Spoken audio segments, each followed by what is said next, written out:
Biz biraz gedirik, şeytan öz işini görür. Bizim qulağımıza bəzi şeylər pıçıldayır, elə bilirik öz fikirlərimizdir. Biraz əməl eləyirik, qulağımıza deyir ki, maşallah, nə olub sənə namazı qılırsan, orucu tutursan, maşallah, sən çox yaxşı insansın. Dindarları içki ilə aldatmır. Dindara desə ki, gedək biraz yeyə içək, məsələn, bu dindar onun dəvətinə hə deməyəcək.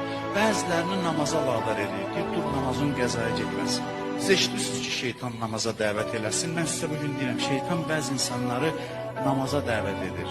Çünki bilir ki, namazı qəzaya getsə, bu gedəcək, özünü qınayacaq, ayılacaq. Mən nə gün deyəm ki, ibadətim qəzaya gedir, əlaz axtaracaq, inkişaf edəcək. O da şeytan üçün mənfi bir hal.